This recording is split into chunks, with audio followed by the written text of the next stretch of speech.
Uniforme, adjectif, sens 1, dont l'aspect est le même. Exemple, une surface uniforme. Synonyme, semblable. Sens 2, vêtements portés par tous les membres d'un même groupe. Exemple, un uniforme de pompier. Synonyme, vêtements. Vêtements, non masculin, ce qui sert à couvrir le corps.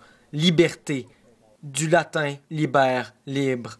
La liberté est l'état d'une personne ou d'un peuple qui ne subit pas de contraintes, de soumission, de servitude exercée par une autre personne, par un pouvoir tyrannique ou par une puissance étrangère. C'est aussi l'état d'une personne qui n'est ni prisonnière, ni sous la dépendance de quelqu'un.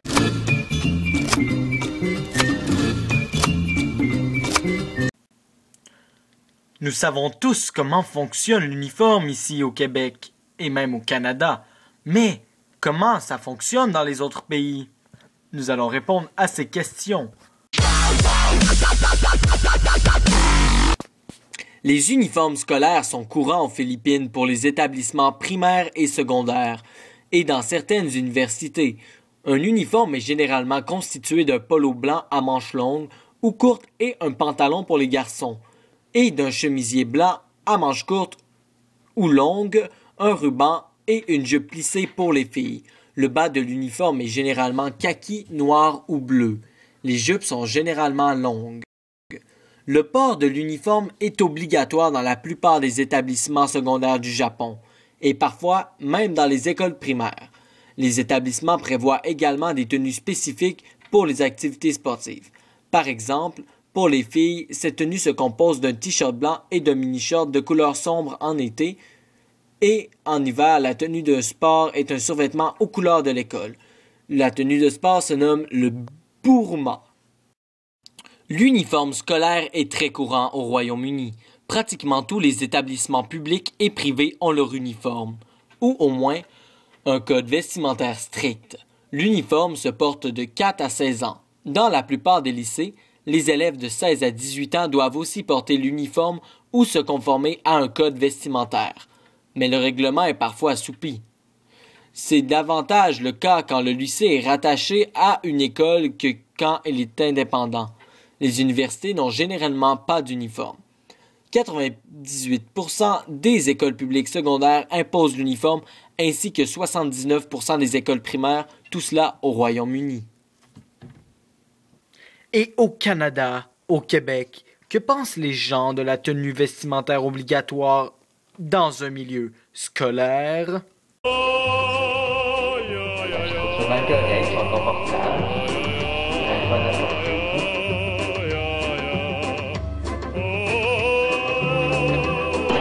Ok, moi je m'appelle Tamisa Desfonds, je suis contre l'uniforme. Pourquoi? Parce que linge, ça décrit qui tu es, puis ça montre ce que t'aimes, tes valeurs. Puis je trouve qu'on devrait tout avoir le choix de s'habiller comme on peut pour démontrer qui nous sommes. Mais en fait, moi je crois que c'est bien. Ça prend moins de temps le matin, et puis les gens sont plus égaux, quelque chose comme ça. Mais par exemple, l'affaire moins de fun, c'est que les gens qui sont riches, mettons, puis que tout soit égal, ben, ils vont toujours avoir un accessoire de plus que les autres. Fait que dans le fond, ils vont toujours paraître hot. Fait que dans le fond, c'est de la chier, les gars. Fait que c'est pas bon. C'est pas bon les uniformes, non. Vous aimez pas ça, les uniformes? Non. Ok, ouais. Ok, les habits scolaires, à mon avis, les habits scolaires, c'est quand même bien parce que ça fait qu'on n'est pas trop différents les uns des autres. C'est sûr que tout le monde est différent à sa manière, mais ça fait que les gens, c'est pas une source d'intimidation, la façon de s'habiller. Moi je pense que l'uniforme scolaire il est correct parce que ça nous laisse un gros choix dans les vêtements, puis c'est pas très uniforme, c'est une collection comme ils disent. Fait que je trouve ça quand même assez libre dans les vêtements, puis je trouve que c'est le fun d'écouter des choses, mais tout le monde se ressemble, fait que t'as pas de gros titres sur les chandails, fait que je trouve ça fun. Bah, c'est inutile. Je vais te dire pourquoi là. Ouais. Mais parce que tout d'abord, on est obligé d'acheter ça. Puis en tant que jeune, on aime ça s'exprimer. Fait que c'est pas mieux de mettre des trucs qu'on aurait choisi, mais pas selon une catégorie. On est vraiment le choix. Là, on n'a pas le choix. On est forcé à choisir entre genre 7 t-shirts différents. C'est ridicule. Fait que Tu sais, ceux qui pensent que l'argument qui est... Bon, d'accord, l'uniforme... Hey, là, il y a beaucoup de là. En tout cas, fait que l'uniforme, supposément que ça évite le fait qu'il y ait du monde qui s'écarte, c'est faux, parce que tout le monde a sa manière de le porter aussi, puis ceux qui le portent différemment ou de manière plus coincée, ben, ils vont quand même se faire garder croche. Je préfère allusion à quelqu'un en secondaire 5 qui s'est fait niaiser tout son secondaire, puis ça continue, puis... En tout cas, ça fait sa manière de faire, là. Fait que ça change rien dans le fond, l'uniforme, puis on est juste forcé d'acheter un truc qui coûte plus cher, alors que, tu sais, tout le monde préfère être habillé correct, ou presque. Allez-y. Donc, c'est ça. Moi, c'est sûr qu'au début, avant qu'on ait une collection au collège, j'étais pas vraiment pour, parce que je trouvais que, bon, c'était astreignant un peu, mais en même temps, à ce moment-là, il y avait des gros problèmes au niveau de la façon que les filles s'habillaient. Il y en a qu'on leur voyait souvent le nombril, puis il y avait des gros décolletés, donc c'était un problème. Mais d'un autre côté, je pense que ça a aidé beaucoup de jeunes présentement, parce qu'il peut y avoir des préjugés par rapport à des jeunes qui s'habillent toujours en noir, ou qui s'habillent toujours de la même façon. Puis même les profs peuvent avoir des préjugés, puis les autres élèves aussi. Puis moi, je suis conscient qu'il y en a que ça leur a aidé, parce que là, ils passent plus, ils trouvent ça difficile de s'habiller avec la collection, mais ils trouvent ça... C'est plus facile d'être aidé comme tout le monde, puis de passer comme tout le monde. Fait qu'ils sont, comme ils sont moins vus différemment, ben les profs les acceptent plus aussi, puis tout le monde, c'est plus facile pour tout le monde, ça, à ce moment-là. Ça, c'est quelque chose de positif que je vois. L'uniforme scolaire, je trouve que, malgré le fait que ça aide le monde à... Malgré le fait que ça aide le monde à ne pas avoir de différence entre classes sociales, je trouve que ça fait le style. Ben, moi non plus, ça me dérange pas. Je trouve ça, tu sais, il est quand même pas si pire, mais c'est juste que des fois, les jupes avec des shorts en dessous. Mais aussi, des fois, les jupes, c'est pas très pratique. Ouais. J'aime pas ça. Arrête, j'aime pas ça. L'uniforme, ben, ça nous permet de pas trop nous différencier. Ça fait qu'on est tous égaux, ça fait que personne ne peut se moquer du style de l'autre, mais en même temps, moi, même si j'aime pas vraiment l'uniforme, ben, ça me permet de tous se respecter et de ne pas se faire écœurer pour notre style. Bien sûr, c'est sûr, c'est le fun que vous renouvelez à chaque 5 ans ou quelque chose comme ça, peut-être pour moins vous tanner durant vos 5 années. Ce que je pense de l'uniforme à l'école, c'est une bonne question parce que il y a des arguments en faveur de l'uniforme. Par exemple, une harmonisation sociale, favoriser un esprit d'appartenance à l'institution, etc.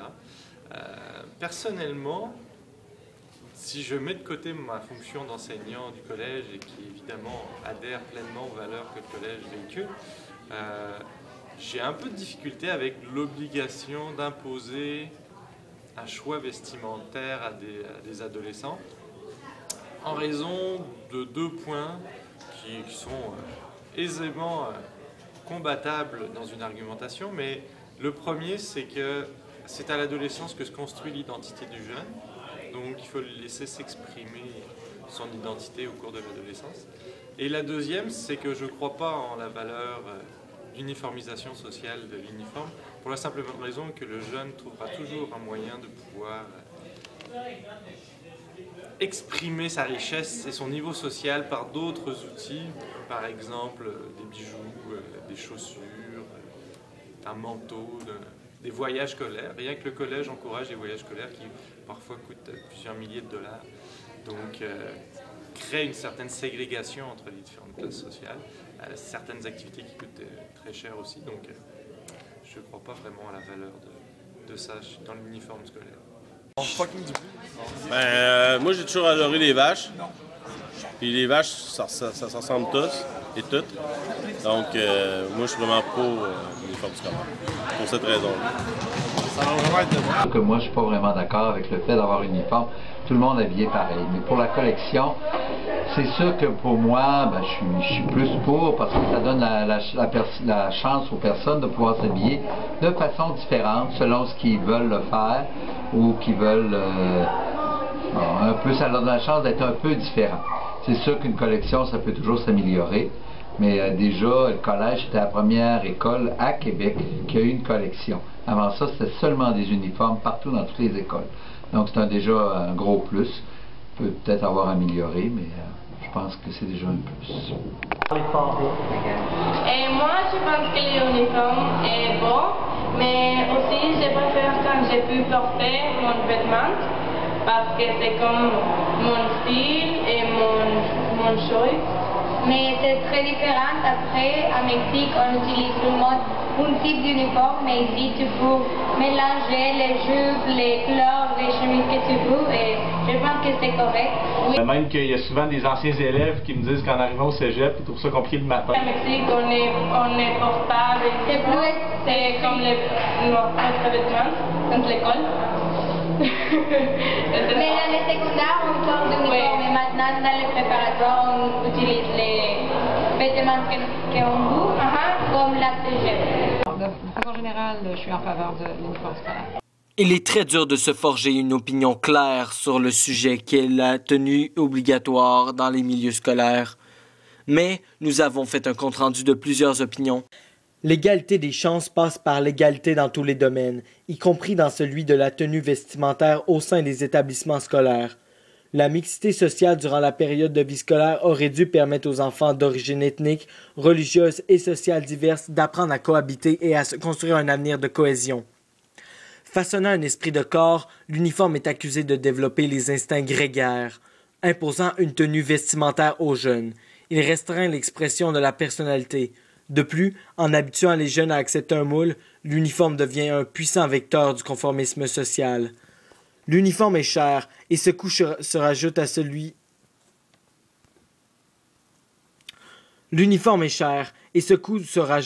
des vêtements traditionnels qui sont revêtus dès la sortie de l'école. L'uniforme scolaire permettra aux enfants de toutes origines confondues de se consacrer à leurs objectifs d'apprentissage et d'épanouissement scolaire en les soustrayant à une contrainte inutile dont ils ne sont pas toujours conscients, celle de devoir sacrifier à la mode sous peine d'être exclus. Les effets positifs de l'adoption d'un uniforme peuvent être multiples. On peut envisager évidemment une réduction des niveaux de violence dans les écoles, une meilleure intégration des enfants de la population issue de l'immigration, une suppression des barrières sociales, une meilleure réussite scolaire par l'absence de distraction due aux tenues fantaisistes et pour finir, l'adoption plus large d'une posture comportementale et langagière qui induit naturellement ce type de code vestimentaire.